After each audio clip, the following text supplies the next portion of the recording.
Okay, I've hit the recording button so we can get started. Hello, everyone. This is now week 27 for the Jewish hostages in Gaza.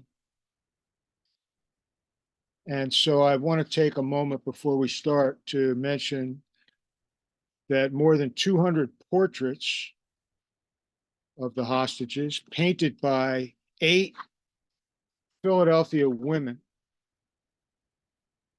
are on display at the Weizmann National Museum of American Jewish History on Independence Mall here in Philadelphia.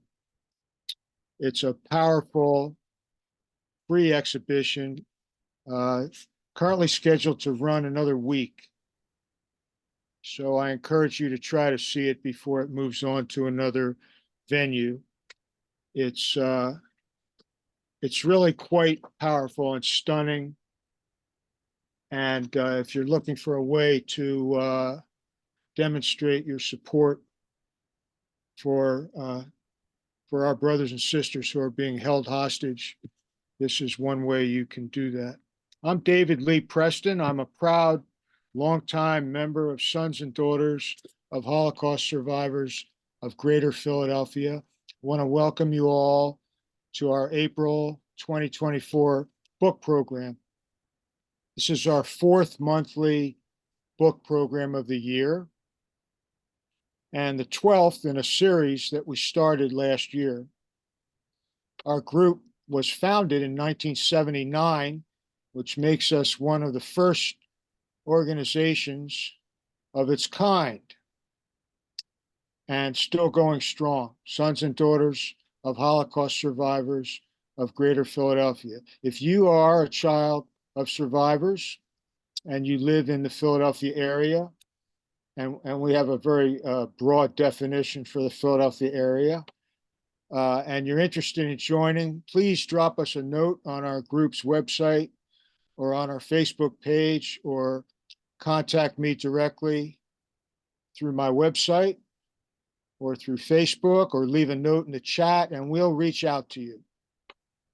These free monthly Zoom programs are at 7 p.m. Eastern Time on Sundays, and they are recorded and can be found on my YouTube channel within a day or two of the program. So the recording of today's program will be on my YouTube channel probably tomorrow. Now, you'll want to make a note of next month's program at 7 p.m. Sunday, May 19th. I'll be honored to host a discussion of Es Brennt, which is Yiddish for "It is Burning," a memoir of the Holocaust by Dorothy Krauss Finger, published in 2016. Dorothy died in 2018, 2 years after this book came out. But her daughter Sue, who is on this call with us now, and Dorothy's son David, Susan's brother David, will be with us, along with Diane Isaacs, who helped to edit Dorothy's memoir. So I hope you can join us May 19th. Dorothy came from Galicia, the section of what is now Western Ukraine, where my mother came from.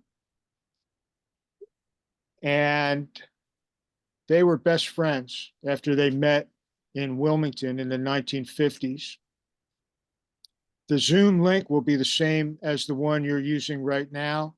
So please make every effort to join us again. I think it'll be a heartwarming evening. That's 7 p.m. Sunday, May 19th. Es Brennt, It is Burning, a memoir of the Holocaust by Dorothy Krauss Finger. This evening, I'm privileged to introduce the award-winning photographer Max Hirshfeld, coming to us from his home in Washington, D.C., for a presentation about his truly stunning 2019 book, Sweet Noise, Love in Wartime, which I think brilliantly juxtaposes his photographs with the actual love letters between the Auschwitz survivors who became his parents. Max is recognized as a master at capturing decisive moments while revealing the humanity of his subjects. He was born in North Carolina in 1951, grew up in Decatur, Alabama, and moved to Washington to study photography at George Washington University. After 5 years as a staff photographer with the Smithsonian, Max opened a studio shooting for advertising, design, and editorial clients. In 2018, he was part of Du Quotidien, a team project commissioned by Art in Embassies, U.S. Department of State, and contributed more than 40 portraits of university students for the new U.S. Embassy in Niger. This is his first book. It was published by Damiani in 2019. He shares the photographs of his mother's first return to Poland after 46 years, along with his impressions of growing up under the shadow of the Holocaust and letters his parents wrote to each other during a lengthy post-war separation. It's my honor to turn this program over to Max, and he'll be happy to take your questions afterward. You can put your questions in the chat area, or you can ask to be called on to question Max. I'll now make Max the host, and I'm happy to give you Max Hirshfeld. Hi, David. Thank you. Can you hear me okay? Yeah? Just a moment.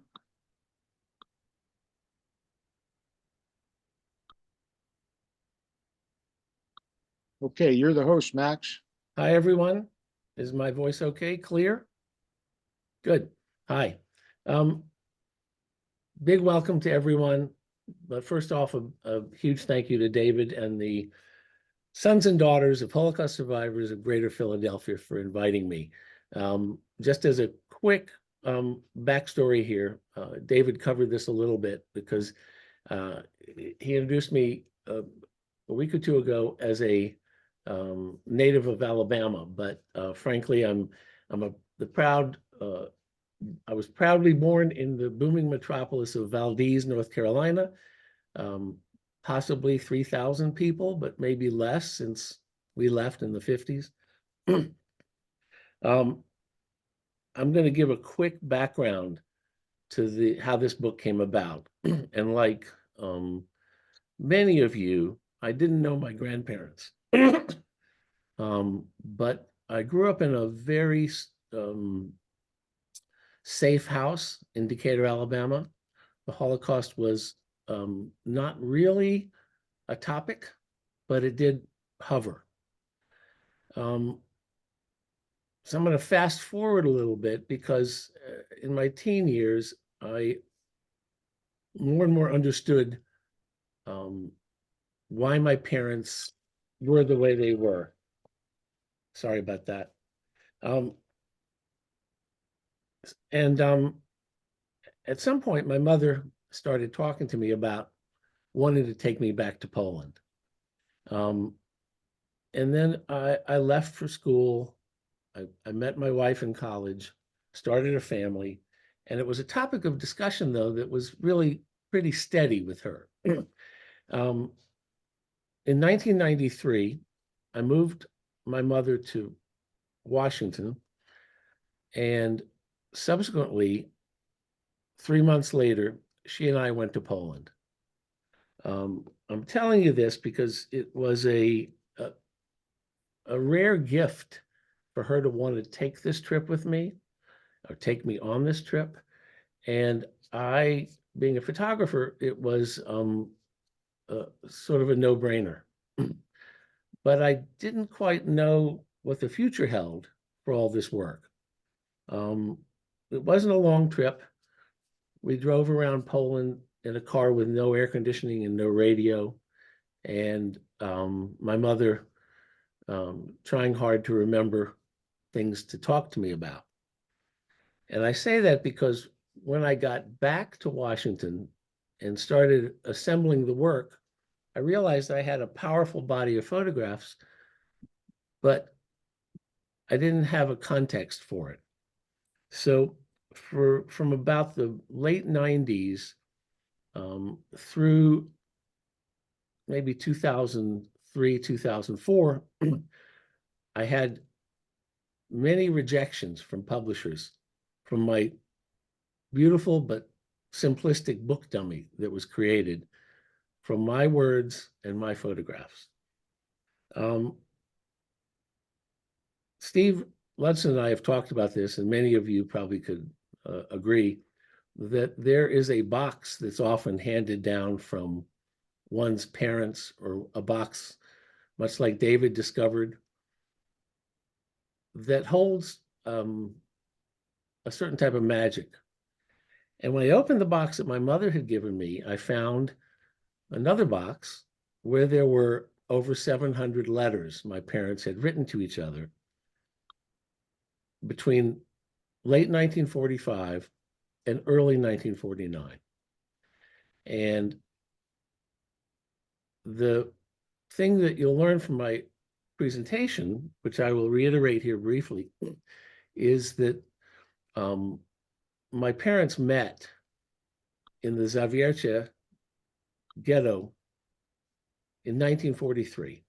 My father was married, had an 11-year-old daughter, but was not in a happy marriage. So he met this beautiful young lady. They both fell in love, and within a month, they were taken to Auschwitz. Separate transports, August and October, but both obviously to the same destination. And as we all know, communication between people in the camps was almost impossible.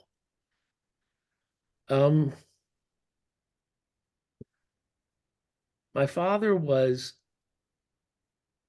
rescued at Buchenwald after a death march and taken to Paris because he cried out when being rescued in French. And so an American soldier, incidentally, the first Black man he had ever seen, kicked him to see if he was alive, and he cried out in French. So he was put with the first group of French survivors at Buchenwald, which I believe is 115 men, were taken to Paris.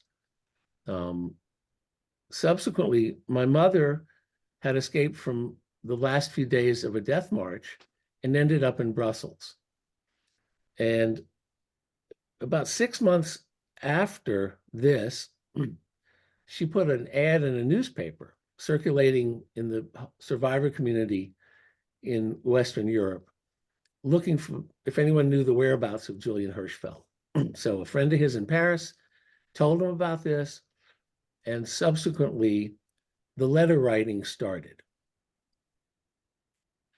I say that because in my presentation, you'll get hopefully a sense of the letters, but as David and a few people on the Zoom have noted or have seen, the book contains about 80 letters.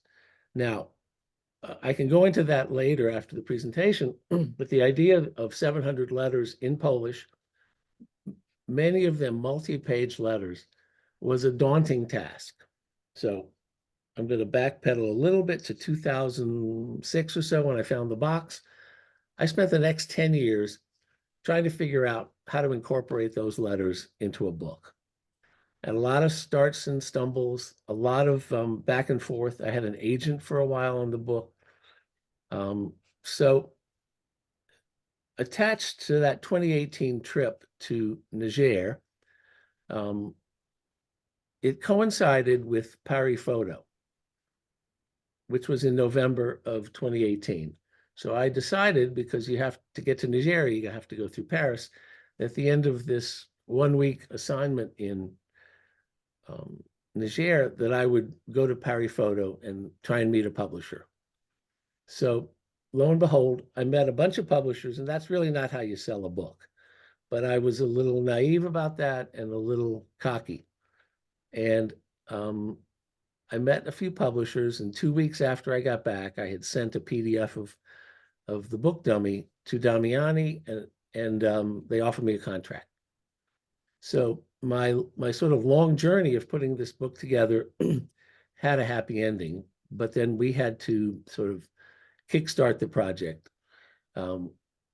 finish the translating of the letters, figure out how to incorporate those in the book, on and on and on. I had done homework, so I had the book designed already, and so I knew of what this process might take. So subsequently, the book came out in late 2019. Fortunately, 3 or 4 months before COVID struck, and we were able to get the book printed in July of 2019, shipped to America, and started distribution in the late fall. So I didn't run into the problems, but as we all can imagine and know, the book industry was hit as hard as so many other industries. So I'm looking forward to questions related to this. I know I might be rambling a little bit, but I have a 20-minute presentation that I hope will answer some of these questions, which I will do. Do I share the screen directly, David? Yeah.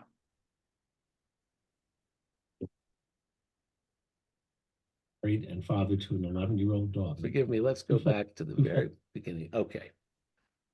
Thank you, everyone. Imagine a story about a man, married and father to an 11-year-old daughter, who falls deeply in love with a beautiful young woman while awaiting their transport to Auschwitz 3 weeks later. That man was my father, who had met my mother in the Jewish ghetto in Zawiecie, Poland in July 1943. After separately surviving death marches, they found each other through an ad in a small newspaper in late 1945. When my father knocked on her door and heard her footsteps in the hall, he knew that they would marry. After only 9 months together and 9 days married, they endured a longer separation due to the chaos of immigration. It was only through the power of the press that after more than 3 years apart, they finally reunited in 1949. During their endless ordeal, my parents wrote to each other almost every day, and several years after I escorted my mother to Poland and photographed her attempts at closure, I discovered those more than 700 letters. Their remarkable love story helped create a book. Despite the odds, I am honored to be with you today, sharing their journey. As Michael Berenbaum writes in his essay, Sweet Noise is actually 2 books in one, each different in tone and tenor, each offering an insight powerful and poignant, sad and sobering, yet full of love.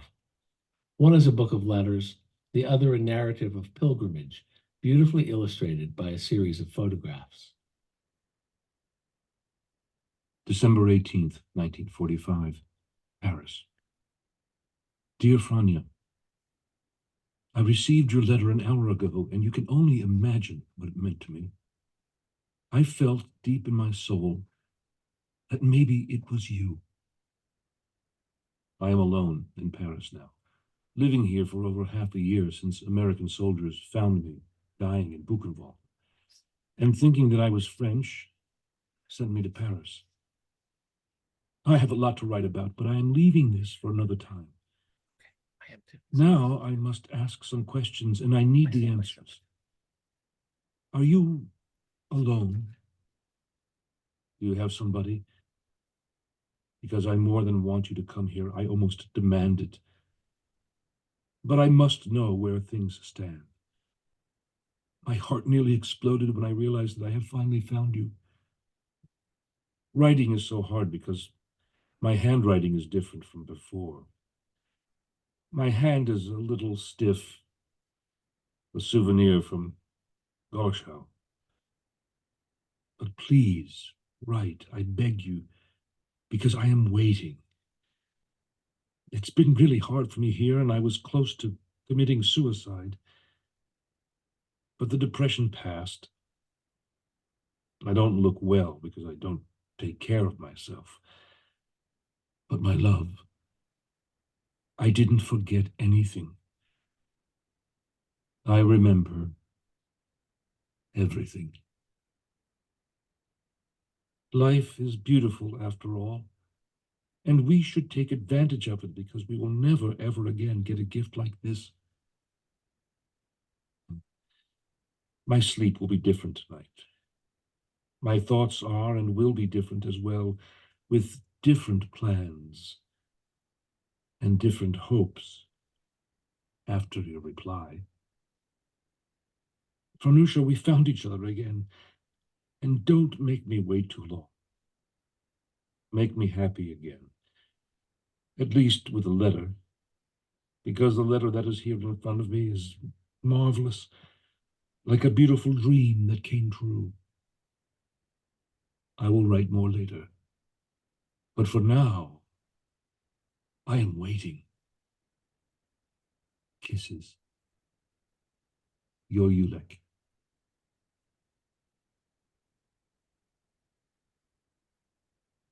December 21, 1945, Paris. My everything. We have to start from scratch, as if we were born again. I want to feel you next to me till my last days, to know that I have someone for whom it is worth staying alive. It came to life through all this suffering, through beatings, hunger and cold, through brutality, lice and bugs. To hell with what we went through. It is behind us now. When will I touch you? Take you in my arms? If I could, I would fold myself into this envelope. Your Ulek.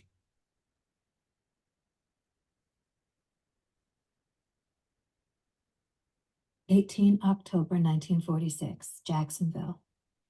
My love, I found a paradise in my uncle's house. No words are adequate when talking about him except maybe an angel. He is an angel, not a human. His only goal now is to bring you over and to see us happy together. He keeps asking me if I like it here, and he does not let me cry, which unfortunately happens a lot, mostly because I can't believe all of this. Something like this we could only see in the movies before, you know?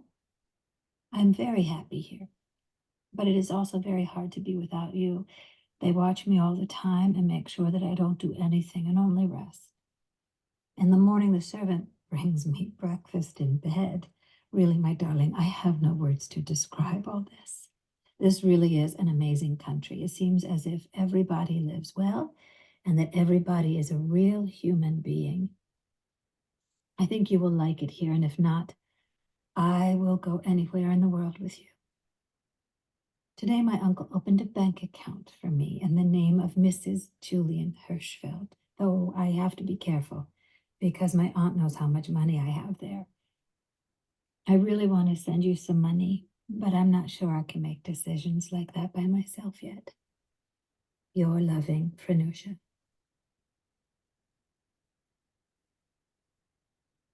April 20, 1947, Jacksonville. My love, I'm going to New York to begin the process of applying for a passport.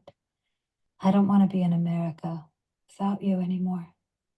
If our separation is too painful, maybe it would be better for me to leave America for a year, and like you said, maybe in a year we will be able to come back here together.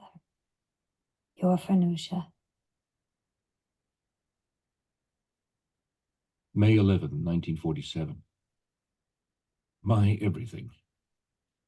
Yesterday, I went to the American consulate. The consul did not see me, so I saw a vice consul. Very young and very strict. I spent a long time there, and I spoke in English and in French. I almost cried when I was telling him about my life. I tried to stay calm and used my most beautiful French, but nothing worked. He refused to give me a visa, only because I was born in Poland. Your Ulek.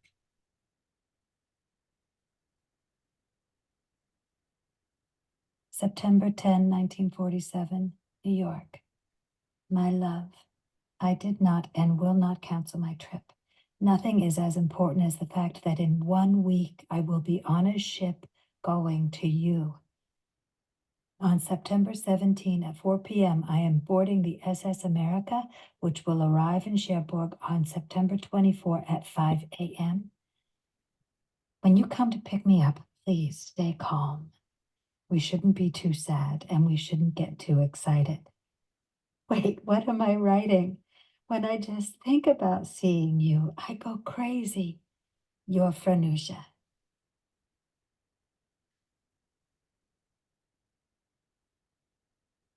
May 10, 1948, Jacksonville. My love, 2 years ago you were waiting for me in Paris. Today it is 2 months since I returned to the U.S. Now both of us must be strong believers. Only then will we be together soon. We have to believe. Please go to the Canadian consulate and tell them that a textile factory has offered you a job. Your Franusha. August 4, 1948, Paris. My everything. I speak to you all the time. I hold your hand and talk to you. I tell you how much I love you, that we will be together soon, and that we will never separate again. The good news is that I met with the journalists you mentioned, the husband and wife, and I told them everything. They are very interested in our story, and they talked with the consul about it. Your Ulick.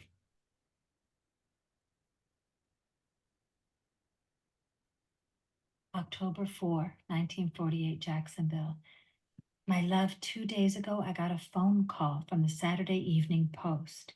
They said they wanted to come and take pictures of me. Then yesterday, someone else called my uncle for more details about himself. They asked if it was true he lost his entire family of 143 people.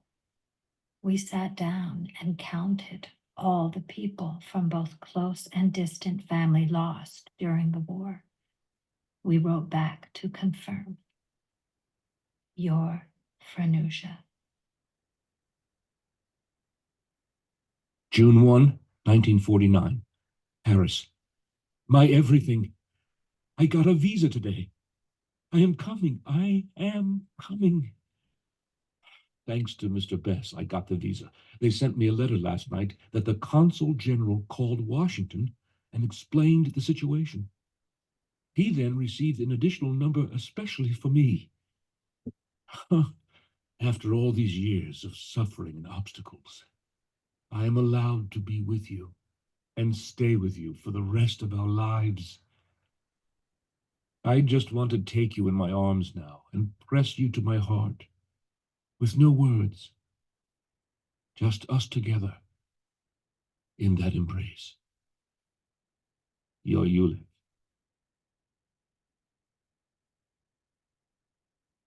9 years after Auschwitz, my parents settled in Decatur, Alabama, a small city on the banks of the Tennessee River that offered them a place far removed from their previous lives, a place where no one fully understood the man and woman with the blue numbers on their arms, but welcomed them anyway.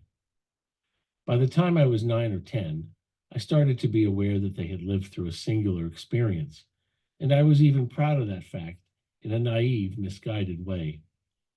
Yet if my father took my hand while crossing the street, I would resist, sometimes even becoming embarrassed. His need to hold me was more complex than I could see, a need deep in a man who survived the unspeakable, clinging fiercely to what was his. It wasn't until after my father died and I turned 30 that I began to ask questions about Poland and my mother's memories of her home, of life in the ghetto and Auschwitz. Over the next few years, we discussed her desire to share her past and her need to show me the places she remembered. She told me that before she died, we would go there, to her world before. We began to plan a trip. I wanted to look through her eyes, older and seeing both the past and the present filtered through time. I hungered to share words with her that would fill in this uncharted territory. We stayed at the Hotel Bristol in Warsaw, that along with Nozick Synagogue was commandeered by the German military during the war. The hotel served as headquarters for the Gestapo, while the synagogue was used to house their horses. In the soft summer light of our first evening, we honored the Sabbath at Nozik, the only one of Warsaw's more than 400 synagogues to survive the war. That night, with barely enough men to form a minyan, my mother climbed the stairs to the second level of the sanctuary and waited patiently for the service to end. I quietly took pictures from the last pew, waiting for the voices of the men gathered before me to reach a level that would help muffle the sound of the camera. I sensed spirits living in the walls of the synagogue, an imposing structure soaked in history and surviving precariously in a place once teeming with Jewish life. On our first morning at the Jewish cemetery, we saw a simple exhibit dedicated to children where dozens of photographs are embedded in a rough masonry exhibit left open to the elements. Above the photographs is a poem on tablets that speaks of a young man's futile attempt to bring bread to his soon-to-be-killed mother. We traveled to Opatov and located the building where my mother was born. The entrance to the courtyard was through a dilapidated brick archway, and as we approached, I felt a cool dampness, as if a transparent presence moved with us through the air. Once inside, my mother stopped. Things grew uncomfortably quiet, and as she began to speak, it seemed that her persona altered, transformed by the kind of fleeting memory that leaves before it fully arrives. With no vegetation in sight and just a few cracked tiles covered by the sooty evidence of where the coal was stored, the courtyard felt like a haunted place. Moving closer with my camera, I watched a great sorrow come across her face. She bit her lower lip and began to cry. Rather than consoling her, I photographed the moment, burying my sense of duty as her son in a split second of selfishness, silently welcoming the raw emotion. Watching my mother wrestle with her memories seemed to suck the air from my lungs. When I look at these photos of her, visibly shaken in that dismal place, I imagine her as a girl of 3, naively unaware of the cataclysmic events stretching out before her, playing and whispering, and secure in her tiny universe. Undoubtedly, that world had spun in a slower way, filled with promise and sweet noise. From Opatov, we moved on to Zavierche and located the building where my mother was raised, on the street that was once named Adolf Hitler Strasse. A woman stood on the front steps, eyeing us suspiciously and holding a small dog. My mother showed her tattoo from Auschwitz to the woman, as she did with other strangers we met in Poland, and her act of defiance gave me pause. I was apprehensive and uncomfortable, yet deeply proud of her. It was part of her closure, to tell her story to these Poles, to neighbors who had perhaps looked away, or even cheered when the Jews were rounded up. When my mother returned to Europe in 1947, first to see my father in Paris, then to visit Zavierche, she placed a new stone on her Aunt Zosha's grave. 46 years later, I photographed her in that cemetery, clutching a few flowers and gesturing toward where she remembered Zosha's resting place to be. She had arrived at this moment so certain of the grave's location that instinct propelled her movements. Once proud tombstones, testifying to centuries of Jewish life and death, were now at the mercy of the whims of nature, like the pitch and yaw, tiny boats in a raging sea. It was the short drive from Krakow to Oswiecim that moved us to the center of my mother's history and set the stage for the dark heart of our trip. After parking our car, I followed my mother through the hallways and up and down the stairs of Block 10, the site of notorious experiments by Joseph Mengele. Tourists wandered the hushed spaces, where piles of shoes, hairbrushes, and suitcases are displayed behind glass walls, hinting at the immensity of the dead. At the end of a long hallway on the second floor, my mother stopped to rest. She leaned against the wall and closed her eyes, her shoulders wilting as her body sank onto the hard surface. Her weary posture and stoic expression suggested release, as if a dark bird, a scratchy, pent-up animal composed of 1,000 nightmares, had finally been liberated. At that moment, I witnessed both her clarity and defeat, fitting reminders of her deep resilience. When Auschwitz I proved inadequate to the task of gassing and cremating humans, the Nazis built a death camp on the former 400-acre potato farm in the village of Birkenau. On the day we visited, with the cloudy sky threatening rain, my mother and I stood on the track that runs through Birkenau. She began to describe that day in August 1943, when Nazi soldiers ordered her family into the street and forced them to the trains, but she stopped, grasping for language and light. Her face was a singular combination of defiance, laced with sorrow, an explosive mingling of emotions pulsing just under the surface. In the barracks at Birkenau, my mother showed me the platform where she had slept, crammed together with a half-dozen others. Alone in there with my mother, we stood between the shadows and something much darker. In that decrepit barn, designed to hold 52 horses, but instead housing 800 humans, I touched the wood of the twisted bunks lining the walls and caught my breath. I couldn't focus the camera, couldn't adjust to the fist in my stomach, or the smell of the memory of urine and death. Yet I continued to photograph this simple person, the still beautiful shadow of the child of 3, who had almost stopped looking toward the future. We walked slowly toward the train terminal, and once inside, climbed toward the top of the guard tower that sits above the track, the whole of Birkenau spread at our feet. I hung back as we climbed, watching through a window as a police car pulled up in advance of the arrival of the Queen of Denmark. I turned to see that my mother had moved ahead, as if poised to take flight. Instinct took over, and I pushed the shutter.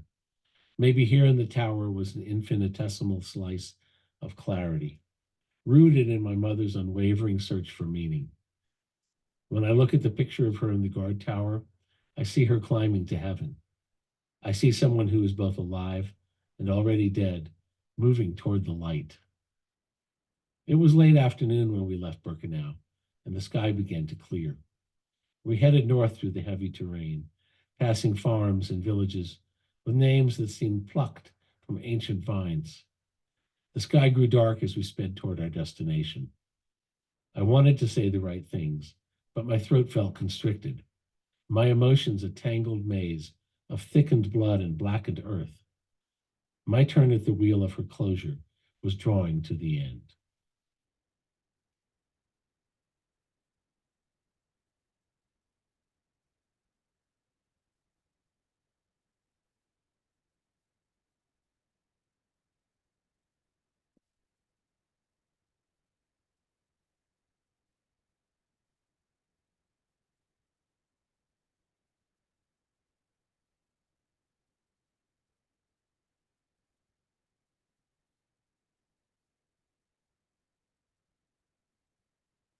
That's it.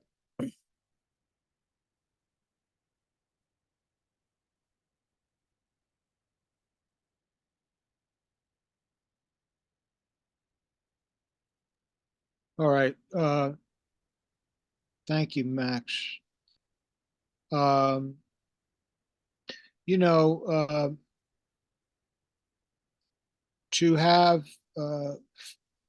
access to more than 700 letters from your parents from that period of time is really quite an extraordinary thing. It's a privilege to have them, I think, and it's an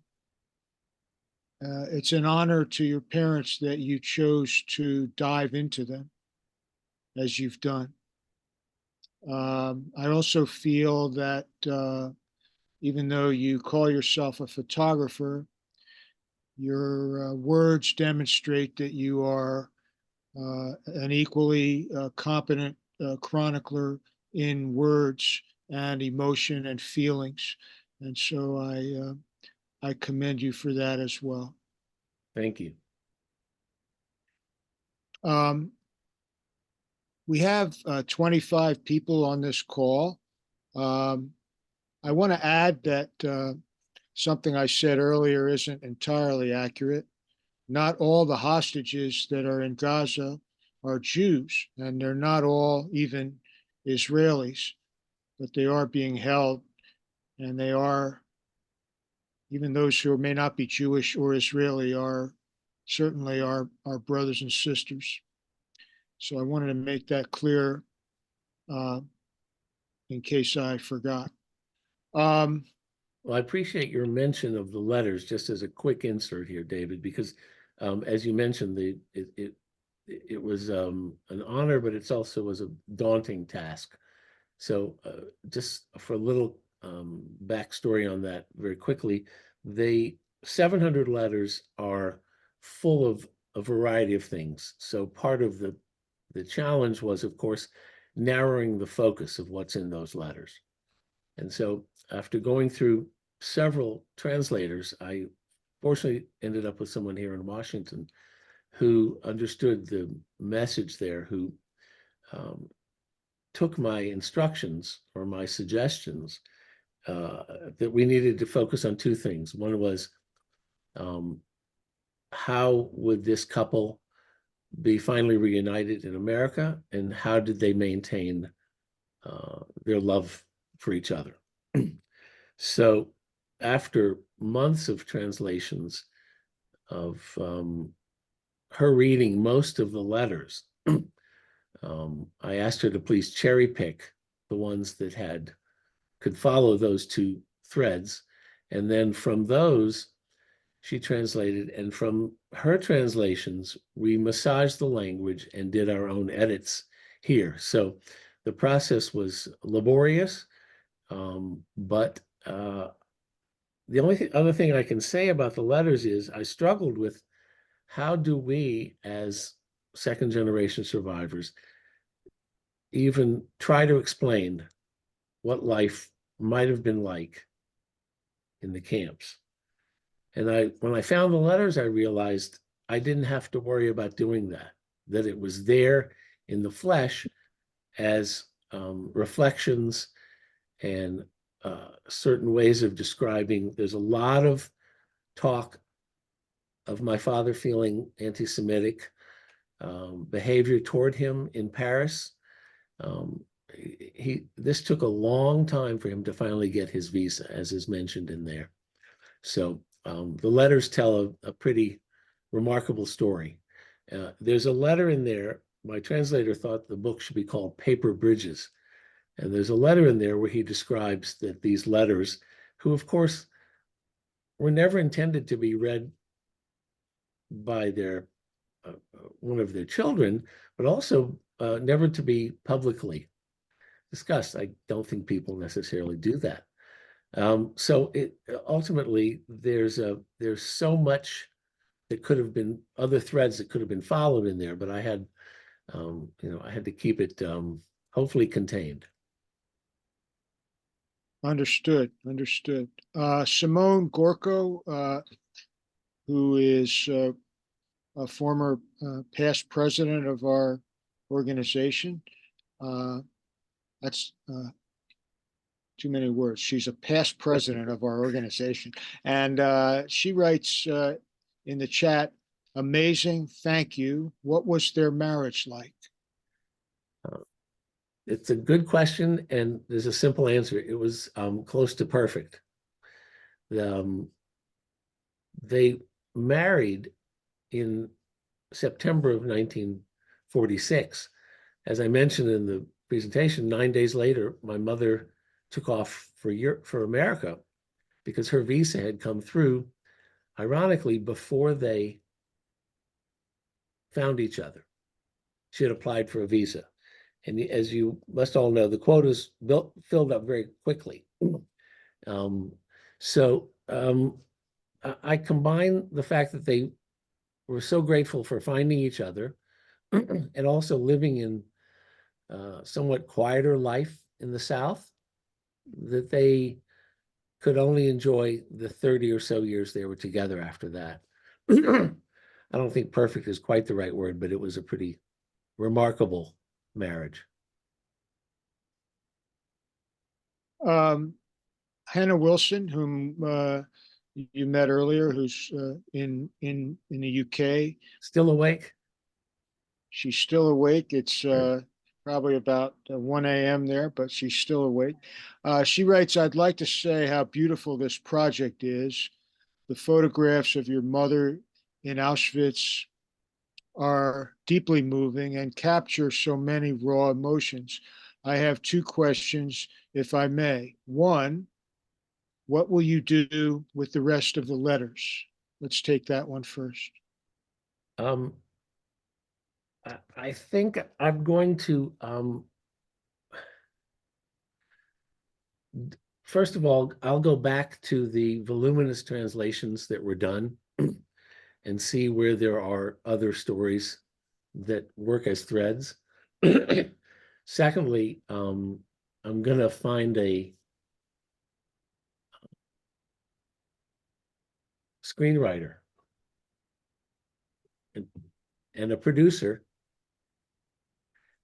and work in that direction. That's a goal that I've always had. I think it's going to be a long time coming, though. Well, I think that's certainly an appropriate goal based on this very short presentation that we saw. It's a needless to say, it's a poignant and unusual story. Hannah's second question, Max, is: did you get to speak to your father much about his experiences before his passing, or did these letters fill a lot of gaps in his story for you? That's a great question. I have a specific memory, and I write about it in the book, where we were on vacation in North Carolina, and my father who had already been diagnosed with asthma, and it was getting worse, and he started to open up to me, and he told me a couple of stories, but I think, as is normal, he very rarely spoke, and certainly didn't speak publicly about his experiences. Whereas my mother was, as I called her, the Hirshfeld family spokesperson, and she would speak at high school, at different gatherings. But I also talk about how I was busy growing up, and so there was a less of a acknowledgement on my part that time was fleeting and that I needed to tap into that. So when I read his letters specifically, the power of his language and the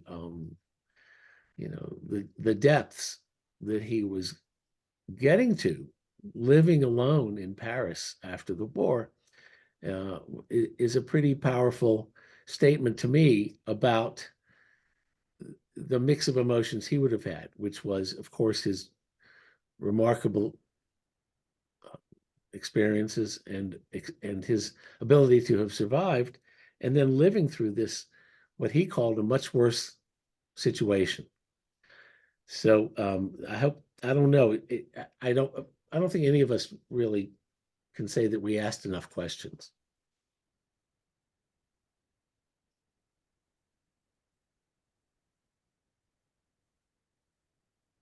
If anyone else has a question, feel free. You don't have to put it in the chat. You can just raise your hand and I'll call on you. Peter Wiesner has put in the chat: how did your parents view race issues in the U.S.?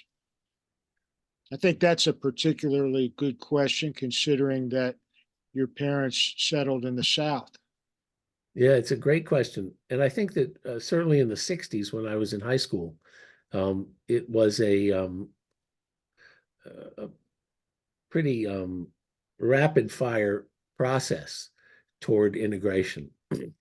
I lived in a town of about 40,000 people. We had two high schools. eventually a third high school. But the two high schools I grew up, one was the white high school and one was the black high school. And I certainly remember in 10th grade, 4 or 5 students came from Lakeside, which was the black high school, to Decatur High, the white high school.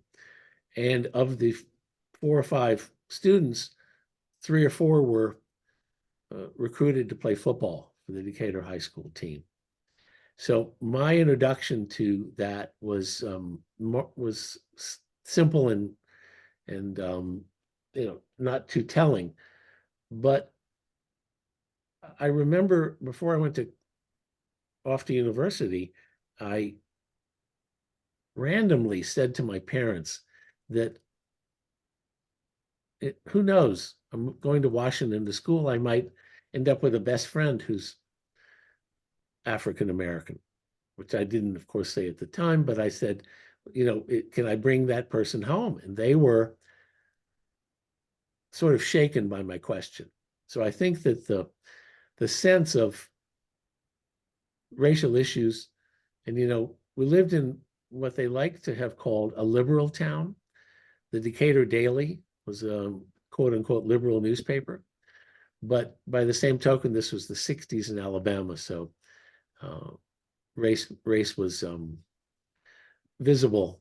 Race issues were visible wherever you looked. Why did your parents settle in the Deep South? Well, my dad was a textile scientist. So when he came to, he wanted to be a doctor, but in Warsaw in 1925, he was told in med school to stand in the back of the classroom. And that wasn't a viable thing. So he he opted to go to university in France, in Mulhouse and Strasbourg. And I tell this story only because his family wasn't wealthy, but there was a young woman who was in love with him in Warsaw, and she convinced her father to pay for my father's education in France only if he promised to come back and marry her, which he did. So he got his doctorate at Strasbourg. And because of that background, he was, at age 35, he was in charge of IG Farben factory in a small town near Zawiercie called Mishkov. And subsequently, as we all know, all the smaller towns were brought into where the ghettos were. So that's why he was brought in 43, finally, so fast forward to making it to America. The textile industry, of course, was pretty still strong in the South. So my parents moved from Clemson, South Carolina, to Danville, Virginia, to Valdez, North Carolina, and eventually to Decatur, where he ended up staying and working for Monsanto.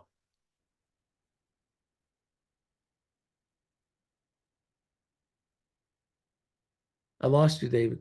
I know I was muted. Sharon Corman, who is in West Hartford, Connecticut. Hey, Sharon. She asks, were there any other survivors anywhere near your hometown? And relatedly, how did the locals interact with your parents? Did the people even know about their past? No, there were no survivors that I was aware of anywhere else in the area. In fact, Decatur, which is about 40,000 people, only has 5 Jewish families at the time. So we went to synagogue in Huntsville, where I was bar mitzvahed. And Huntsville, which is not the biggest place, but had first as a very old synagogue, and then subsequently another one spun off. And I don't remember any survivors there or familiarity with survivors even in Birmingham, which of course, my parents had dear friends from Poland who lived in Nashville. So that was our connection. But they hadn't survived the camps. This was a couple who had made it to America before the war started. And then otherwise, how did the townspeople treat them? I guess with Southern respect, a certain amount of surprise when they would see the tattoos on their arms. But I don't remember it ever being something that had to be further described. I don't think people could grasp to be able to ask the questions that probably we would ask today as adults. Sure. Simone is asking, what happened to your father's first family? They were killed in Auschwitz. My father had moved to Zawiercie, to the ghetto, with his wife and daughter and his mother, whose mother died from typhus before she was taken to Auschwitz. But his wife and daughter were killed in Auschwitz. Your daughter is on this call. Hi, Hannah. Hi, Hannah. She would like you to tell about the swastika in your front yard. Oh yeah. Well, thank you, Hannah. It was I was 12 and there was a banging on the front door and about midnight, and we went outside to find a swastika, crudely made swastika attached to the side of the house. My parents called the police, and as you can imagine, two policemen at midnight in Decatur, Alabama, trying to calm down this older couple and looking at this, and they called it a prank. But for me, it was a moment when I was able to see my parents in an even more fragile state. That was the only incident of anti-Semitism, as blatant as that we saw.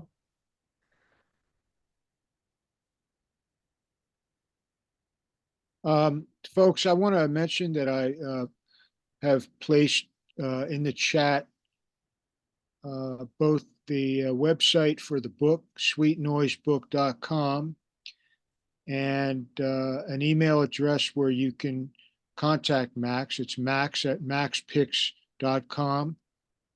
I feel quite certain that if you reach out to him and ask him to send you a book, he will inscribe it personally, as he did for me. And Did I spell your name right, David? yes, you did. Good. Yes. Of course. Well, I appreciate. Yeah, the website actually has certainly other information than I was able to present tonight. There are also, I failed to mention, but the book is bookended by two pretty compelling essays. Michael Berenbaum writes the first essay, the foreword, I guess, and Stu Eisenstadt wonderfully agreed to write the closing essay in the book. And so I feel like there was a lot of strength behind birthing this thing. Yes, and I think Eisenstadt, if I'm not mistaken, is also a Southerner from Atlanta, perhaps. Am I right? He is from Georgia. Well, I don't believe Atlanta. He oh boy, I'm trying to That's all remember, because he went to university. I think he went to Georgia Tech or North Carolina. He wanted to be a basketball player, but he knew early he wasn't up to it. Well, it is, in addition to being bookended by those essays, it's really a remarkable book. I think it's a stunning and unusual book, and I can't recommend it highly enough. I hope folks will reach out to Max and get a copy, because one day it'll be a collector's item with the Max's inscription in there. Well, thank you, David. Yeah, there's we have not too many left, but we still have some books here. So I really appreciate this a lot. This has been a wonderful gathering, and I'd like to know hopefully a enthralled audience. Absolutely. Well, my screen holds 25 people, and we had 25 people throughout. Nobody got bored. I can tell you that. Yeah. It's great to see everybody. Thank you very much, Max. Thanks to all our friends who joined us on the call tonight. And I want to remind you, please remember, our next program will be May 19th at 7 p.m. We will have Sue Finger and David Finger and Diane Isaacs to talk about this memoir by Dorothy Finger, who died 2 years after this was published. And as I mentioned earlier, she was my mother's best friend. So I'm really looking forward to this program. Thank you again, Max, for a really My pleasure. fascinating program. And thanks to everybody else. Have a good night, everybody. Thank you. Bye. Bye.